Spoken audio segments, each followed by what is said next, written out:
আসসালামু আলাইকুম। হিরা take studio থেকে সবাইকে স্বাগতম। আজকে আমি কি নিয়ে আলোচনা করব থাম্বনেল দেখে অবশ্যই বুঝতে পারছেন।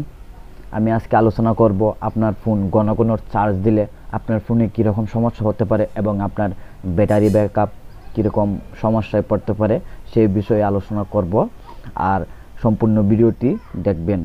আর একটি কথা হচ্ছে, আমার চ্যানেলে আপনি update tech news, latest app নিয়ে আলোচনা ও কীভাবে কী করবেন সম্পূর্ণ বিষয়ে সুন্দর করে বুঝিয়ে বলা ও দেখানো হয়।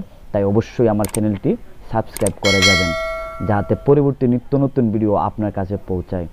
আর আমার পরিশ্রম আপনাদের জন্যই, তাই অবশ্যই সাবস্ক্রাইব করে যাবেন।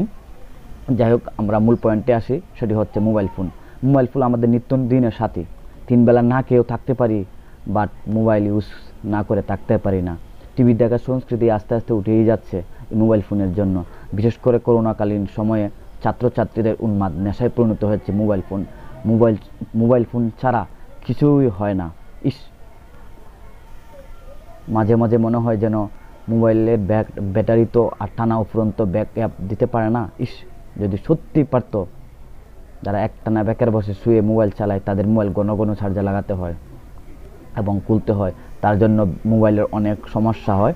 সেই জন্য আমাদের সবচেয়ে মূল পয়েন্ট হচ্ছে ব্যাটারিতে যা ক্ষতি হয়। মোবাইল ফোন ঘন ঘন চার্জ দিলে ব্যাটারির ক্ষতি হয় যখন মাত্রার বাইরে চার্জ দিতে হয়। অর্থাৎ আপনি যখন ফোনটি অতিরিক্ত মাত্রায় চার্জ দেবেন তাহলে আপনার ব্যাটারিতে ডিওডি, ডেপথ অফ ডিসচার্জ সাইকেল নিচে থাকে।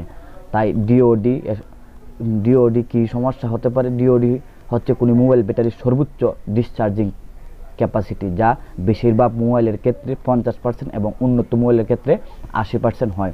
তার মানে ডিওডি ক্যাপাসিটির বাইরে চার্জ খরচ করলে মোবাইল ব্যাটারি ক্ষতি হতে পারে। তাই আপনার ফোনে যখন 70% চার্জ থাকবে আপনি আপনার ফোনটা চার্জে দিবেন না। 80% থাকলে আপনি চার্জে দিবেন না। 50% থাকলে চার্জে দিবেন না। যতটুকু সম্ভব আপনার ফোনে যদি 20% নিচে চলে যায় তাহলে আপনি যদি আপনার ফোনটি চার্জে দেন তাহলে ব্যাটারি ব্যাকআপ ভালো যাবে, ভালো পারফর্ম দেখতে পারবেন আপনার ব্যাটারি। আর যদি আপনি ঘন ঘন চার্জ দেন তাহলে আপনার ব্যাটারির ব্যাকআপ কমে যাবে। আপনার ভবিষ্যতে আপনার ফোনটি এমন অবস্থা হবে আপনার ফোনটা আধা ঘন্টাও মতো ইউজ করতে পারবেন না। শুধু মোবাইল ফোন ব্যবহার করতে জানলেই হবে না, মোবাইল খুঁটিনাটি ব্যাপারগুলো জানা থাকে অবশ্যই। আর বিশেষ করে আপনি যদি ইলেকট্রনিক ডিপার্টমেন্টের ছাত্র বা জব হোল্ডার হন তাহলে তো দায়িত্ব আরও বহু গুণ বেড়ে গেছে। তাই এই ব্যাপারটি আপনার ফ্যামিলির সদস্য এবং বন্ধু কলিগদের সাথে আজই শেয়ার করুন, এতে অন্যদের উপকারও আসতে পারে।